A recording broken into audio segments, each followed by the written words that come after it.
Aujourd'hui, nous allons faire une séquence sur la Hanse. Donc, on va essayer de pêcher le bar ou leurre, en espérant que ça veuille rigoler un petit peu. Donc, je vais vous présenter quelques leurres que j'ai amenés de façon à essayer de trouver le bon. Donc, on va commencer par la présentation de quelques leurres de surface. Donc, des leurres comme ceux-ci, comme ceux-là, qui donc ont en effet ce qu'on appelle popper, parce qu'ils ont la face avant creusée, qui permettent donc de faire une projection d'eau en avant à chaque traction et qui ont tendance à appeler le poisson d'assez loin, le poisson donc le bar a priori, qui lui va penser qu'il y a une chasse d'autres bars. Donc dans le même esprit, nous avons également des leurres de surface, des poissons qu'on appelle poissons à hélice, donc qui se munissent d'une hélice à l'avant, d'une hélice à l'arrière, et qui au moment de la traction, pareil, créent des éclaboussures et donc font un bruit suffisant pour essayer d'attirer les bars d'assez loin. Donc après les leurres de surface, enfin on va finir quand même la série avec ces poissons là qui sont complètement de surface aussi, donc munis de billes à l'intérieur. Certains des premiers que je vous ai présentés le sont également. Donc il y a des billes bruiteuses à l'intérieur. Donc ces leurres là restent complètement en surface et ont une nage complètement aléatoire, en forme un peu de zigzag, un petit peu comme nagerait un serpent sur l'eau, quoi. Et donc c'est pareil, les poissons, les bars montent très bien, enfin à certaines périodes du moins, quand ils sont bien décidés, montent très bien sur ces leurres là. Donc là il y en a des assez gros. Toujours en leurre flottant à nage en zigzag, il y a ces leurres là qu'on ne présente plus au niveau du nom. Alors pareil, ils ont une nage très particulière, on arrive à les faire godiller. Le poisson monte sur le leurre et le gobe, donc c'est assez fabuleux. Souvent c'est un bon petit remous et puis c'est très spectaculaire. Nous avons ici des leurres qui eux plongent légèrement mais peu profondément, faisant autour de 50-80 cm à peu près. Donc comme ils ont tous les mêmes caractéristiques, après c'est juste une question de couleur qui permettent en fonction des conditions et puis bon, de l'humeur du moment et du poisson et du pêcheur de varier. Ensuite nous avons quelques leurres qui eux plongent plus profond, des genres comme ça. Donc là la bavette est un petit peu plus grande. Alors là il y a un leurre avec billes, ça c'est un leurre sans billes, enfin qui fonctionne aussi. Donc leurres pour certains qui sont aussi bien rivière que mer, qui permettent aussi d'aller rechercher les poissons dans les endroits un petit peu encombrés et en tout cas assez profondément, sans prendre trop de risques, et ça rapporte souvent des beaux poissons. Voilà. Et donc en dernier, nous avons également une gamme de leurres, mais qui sont là soit non lestés ou très peu lestés, et qu'on utilise avec une canne donc beaucoup plus longue, par le biais de ce qu'on appelle un bulldog, qui permet donc à la fois de propulser beaucoup plus loin, puisque c'est un engin qui est un petit peu lesté. Ceux-ci sont des bulldogs d'environ 60 grammes, donc ça permet de propulser le leurre au loin. Et en revenant, donc, ça provoque également des éclaboussures assez importantes qui, pareil, font penser au carnassier qu'il y a une chasse. Donc bon, il est évident qu'il existe bien d'autres leurres autrement, de différentes marques, différents modèles, plus ou moins plongeants. Bon, les marques ont tendance un petit peu aussi à copier, on copie souvent ce qui est bon. Donc là je ne m'étendrai pas sur les différents modèles. Et bien, on va y aller, on va partir pêcher. Donc on va essayer de se trouver, à prospecter un petit peu les courants et quelques têtes de roche. Essayer de trouver quelques bars en chasse. Là on est à la filée, on est presque à fin de marée haute. Donc on va essayer de voir. Mais ils peuvent être dans le courant là, à attendre comme ils font habituellement d'ailleurs, parce qu'il y a pas mal de pêcheurs qui pêchent dans les courants sur le barrage. Donc ils peuvent être en attente des poissons divers qui passent, quoi.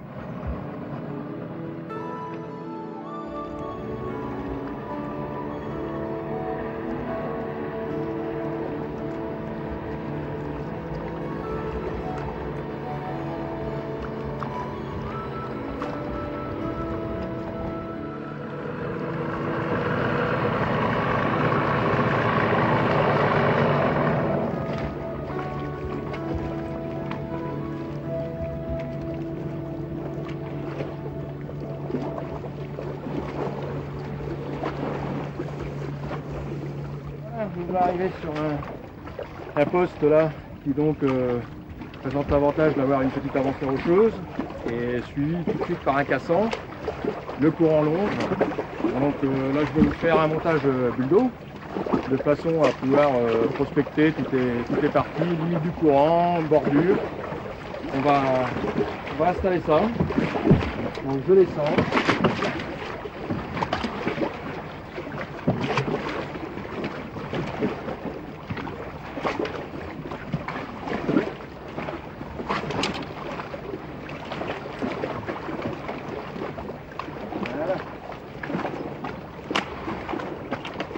On a choisi une canne un peu plus longue que la canne à heure, de façon à pouvoir installer correctement un bulle d'eau, puisque quelle longueur?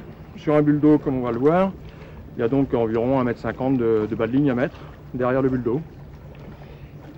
Donc la canne en elle-même, là, elle n'est pas exagérément longue pour cette technique, elle fait 3,20 m, mais en principe ça passe bien. Donc c'est une canne en 3 brins que je choisis pour l'encombrement, pratique à transporter dans un petit fourreau.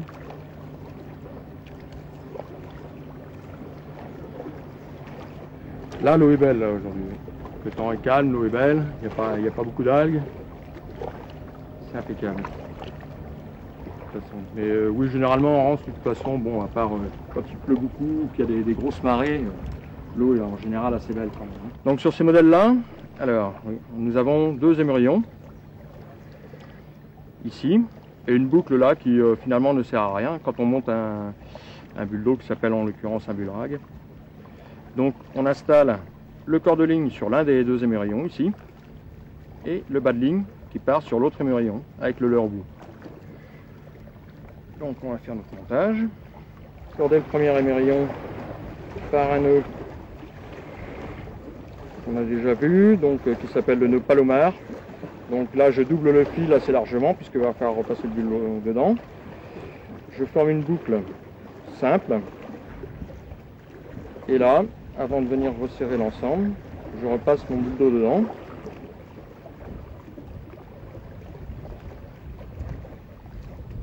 Voilà. Donc on mouille le nœud de façon à ce qu'il se serre correctement. Voilà. Et voilà. Donc voilà le bulle d'eau raccroché. Voilà donc notre bulle d'eau raccrochée au corps de ligne principal. Bon alors en fait sur ce corps de ligne, en fait c'est une tresse.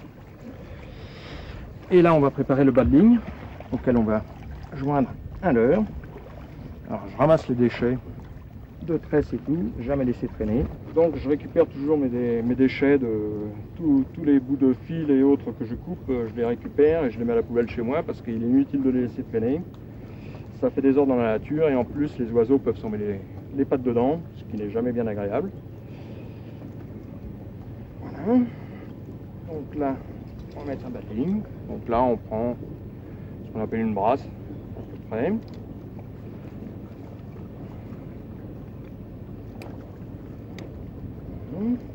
Venir raccorder sur l'autre émerillon. Donc je double quand même mon attache au départ.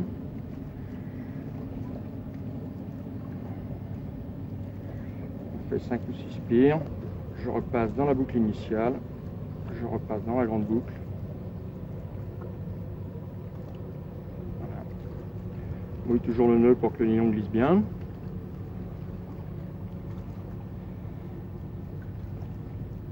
Voilà.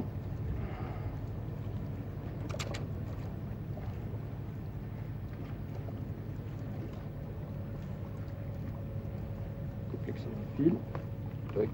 Alors là j'ai choisi un petit raglou très légèrement lesté, on peut le voir, monté sur un hameçon speed, de façon à ce que le raglou nage, là il va nager à peu près entre 20 et 50 cm sous l'eau en fonction de la vitesse à laquelle je vais récupérer. Voilà.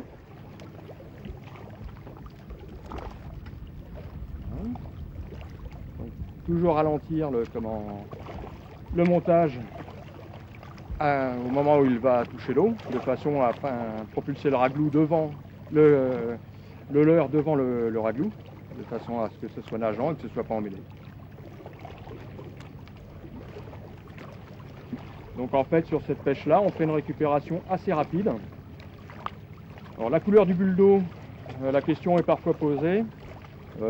A priori, ça n'effraie pas le poisson, hein. Ça, c'est destiné à ce que le pêcheur voit bien où est sa ligne. Bon, bah là, la mer étant très calme, on aurait pu mettre un bulle d'eau plus discret.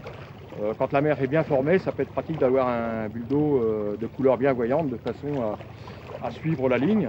Le cas échéant, à repérer aussi où on a des touches, si touches il y a.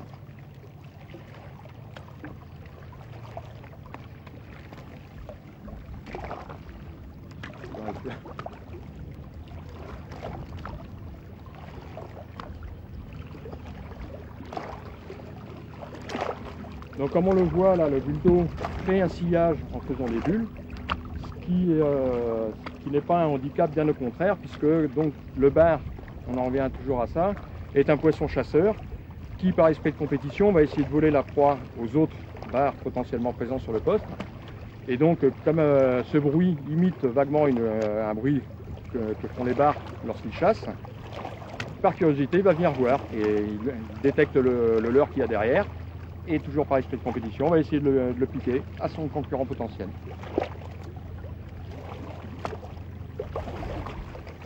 Donc depuis tout à l'heure, je vous parle du bar. Il est évident qu'avec cette technique, on peut prendre également de l'orpille et du maquereau. Donc là, d'après ce que j'ai entendu dire, les maquereaux ne sont pas encore vraiment arrivés. Hein, j'en ai parlé à des pêcheurs. Là, j'ai donné un coup de téléphone hier à un ami là, qui habite sur la côte. Ils sont allés avant-hier avec 3 copains et ils ont fait 3 maquereaux. Donc la saison est un petit peu tôt pour le maquereau, mais on ne sait jamais. Mais l'orpille marche très fort sur ce genre de petit leurre et sur cette technique de pêche aussi.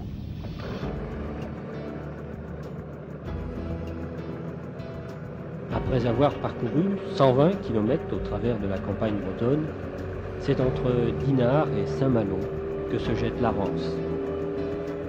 La Rance a subi d'importantes modifications après la construction du premier barrage marémoteur français. De nos jours, l'estuaire est devenu particulièrement poissonneux et Alain Régnier en connaît tous les secrets.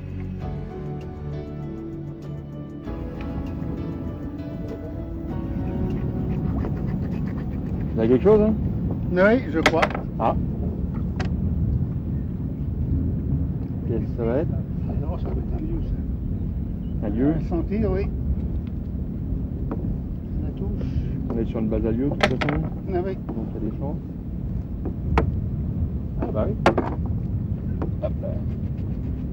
Eh ben, un beau petit lieu jaune. J'ai même pas de téléphone, j'ai plus d'appli. Il est beau celui-là? Ah oui, oui. Ouais. Ah, il est beau. Bah, c'est pas un gros, mais enfin c'est Il joli. pourrait être meilleur. Hein. C'est un joli poisson en plus. Hop là, voilà. Ah oui, c'est beau. La chaîne blanche, on la chaîne blanche. C'est vous qui les récupérez les verres? Ben oui, il faut les chercher. Oui, oui. C'est ça le problème. Ça se vend autrement dans les articles de pêche locaux? Oh oui, mais. Ouais. Hein, j'aime autant aller les chercher moi-même quand même. Ouais. C'est agréable quand même. Il y a du lieu, du bar, Ah oui. de l'orpille, du maquereau. Macron, pain, orpille, tout, la truite de mer. Ouais. Il y en a souvent de la truite de mer ici? Ah bah, j'en ai pêché l'année dernière 4. Ah ouais, bien, des belles? Oh, comme ça. Ah ouais. Les saumons, j'en ai pas pêché. Très bien pêché un saumon. Il y en a? Bah, il paraît qu'il y en a, mais. Il y en a qu'on en fait? Oui, pareil. Ouais, ouais. Oh, c'est pas étonnant en fait. Hein. Et maintenant, avec la police mouillée, non.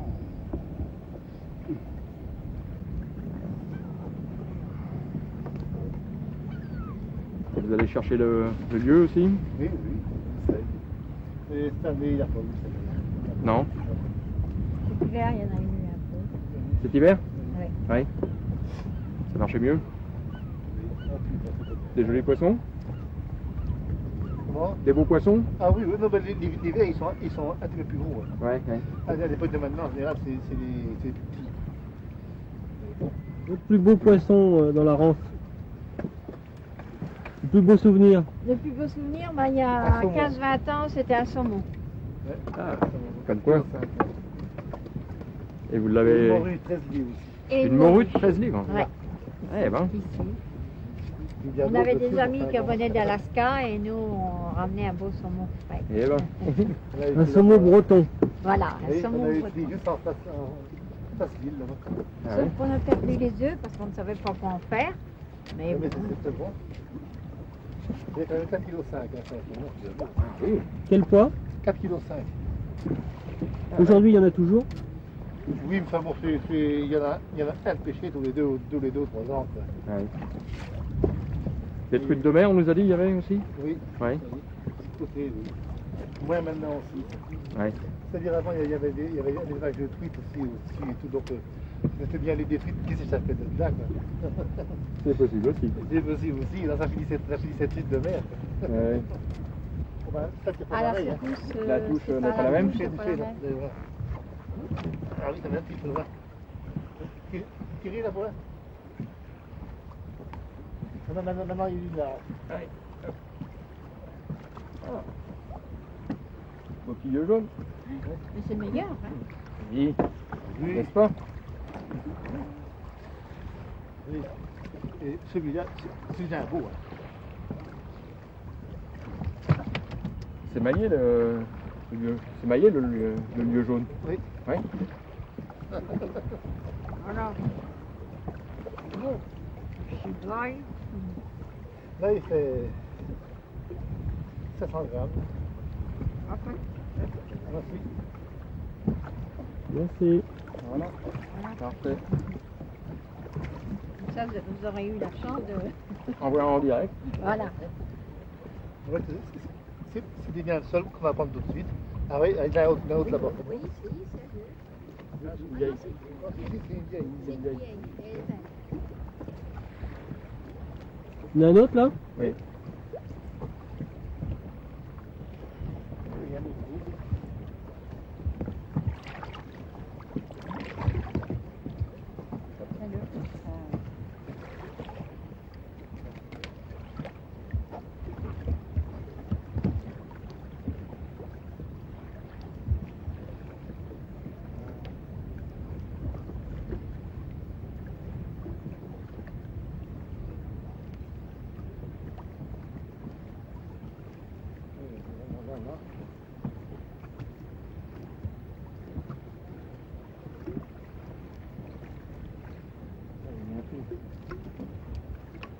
Ah, ils regardent franchement. Ah oui, Ouais, oui. puis bon, ça fait quand même une boule assez grande. Hein. Ouais.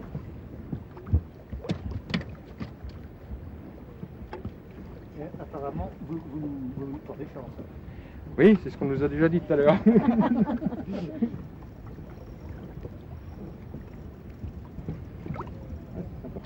Oui, et puis c'est pas mauvais dans l'assiette quand même. Hein. Ah, Oh, non. au four, avec des Oui, petits ou oignons alors et du froid, plat ou blanc, bouillon de ou froid mayonnaise, et puis mayonnaise, Ouais.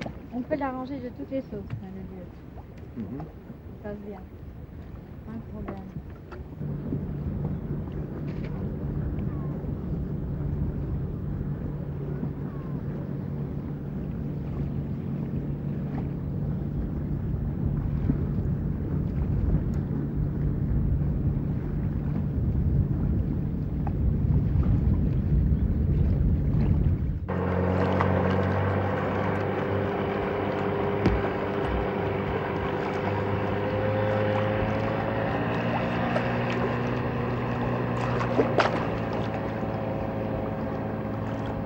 Pousser l'heure, à l'exception du montage bulle d'eau, comme on a vu tout à l'heure, donc qui est un tout petit peu plus complexe. Tous ces leurres ont en plus un gros avantage, c'est que l'utilisation est un peu plus simple, puisque en bout de ligne, on met une agrafe. Donc tous ces leurres s'accrochent, donc ont un anneau en tête, tous. On vient juste mettre l'agrafe au niveau du leurre, on ferme l'agrafe et c'est prêt. Il n'y a plus qu'à lancer, à faire fonctionner le leurre en fonction de ses caractéristiques.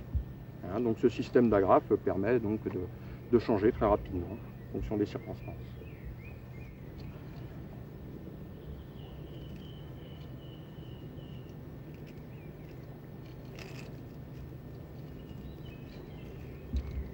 On dit que c'est poissonneux la Rance.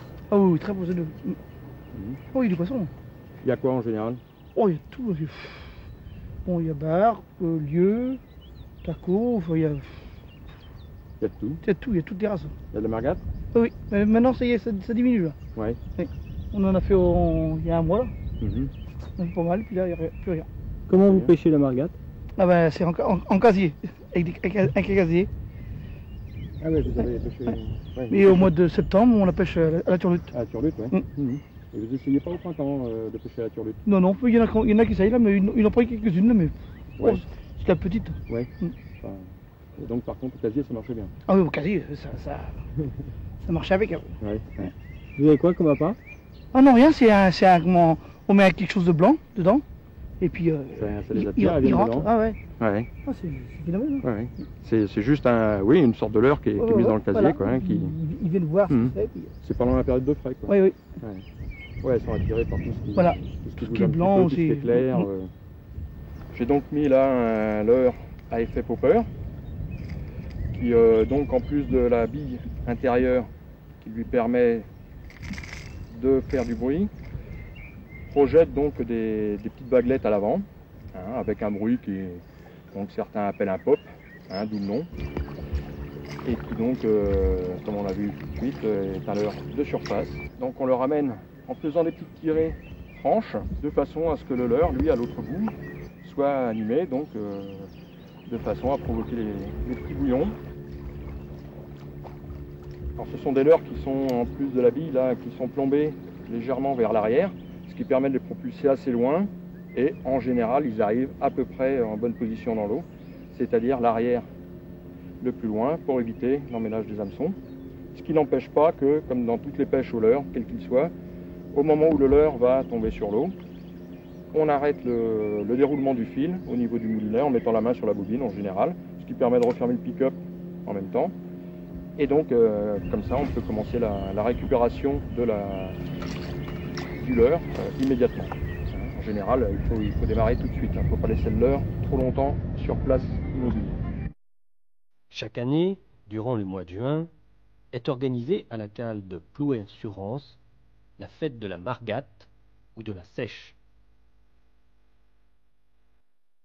Joute nautique où s'affrontent des yawls de mer venus de Bretagne et de Normandie voisine, mais également de nombreuses présentations de cet étonnant mollusque céphalopode sont présentées au public. Aquarium, panneaux d'information répondent aux interrogations que curieux et pêcheurs se posent sur cet étrange animal.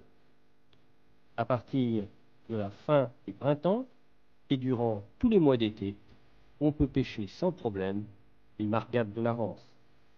Mais attention, pêcher en mer demande toujours une très grande prudence.